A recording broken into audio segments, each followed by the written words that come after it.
Macmillan Audio presents The Exhibitionist by Charlotte Mendelson.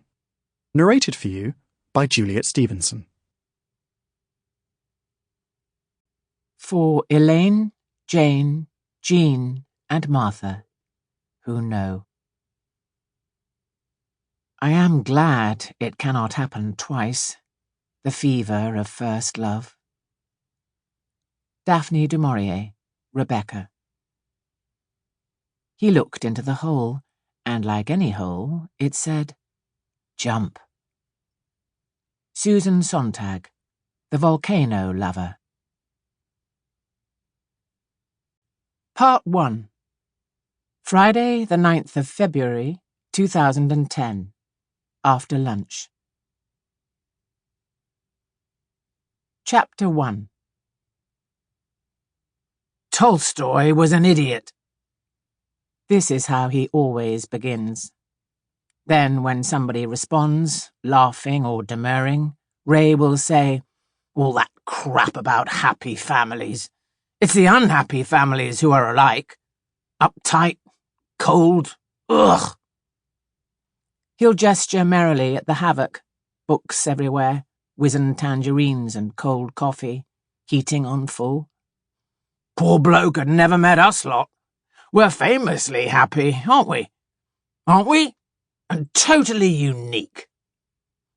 I'm not actually sure And no, before you ask, I haven't read whatever the book is, Crime and Bloody Punishment. This weekend is his chance to prove that, despite recent troubles, the Hanrahans are still enviable, with Ray Hanrahan like a fiery prophet above them all. Tomorrow will be the private view for Ray's first solo show since the mid-90s. A miracle given his pain and suffering, the medication-induced fog, and, whisper it, the recent critical attention for Lucia, his wife. They're having a celebratory dinner tonight, the usual relaxed surfeit, but even his brothers, even his tricky younger daughter Jess, who abandoned him, will be there. On Saturday morning, Ray and his other devotedly loyal daughter, Leah, will finish the preparations, and then, in the evening, the show will finally open. If his guests have any sense, paintings will be bought.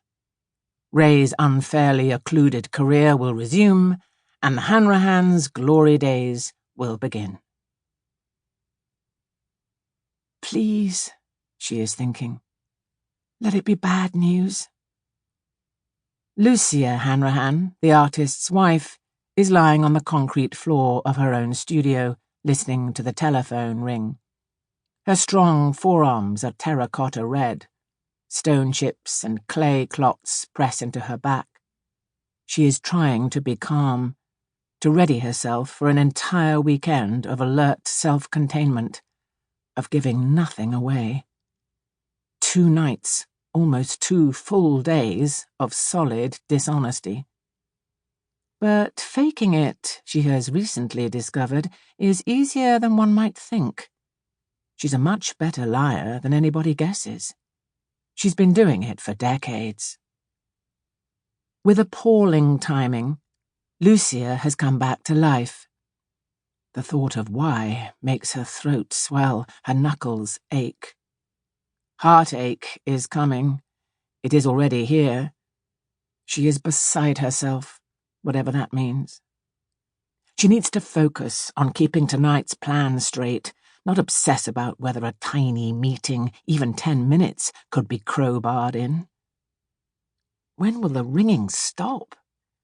It's the landline, which can only mean Marie-Claude at the gallery. No one else uses it. It should be exciting. Lucia is not without ambition. This used to be her only secret. Protecting Ray from this, keeping him confident, unfurious, has been her life's work. He's not above estimating how successful her day has been from the plaster dust under her nails. A phone call from the gallery will only bring upset, because she'll have to tell him all about it. He, too, was represented by a gallery. Once. Sample complete. Ready to continue?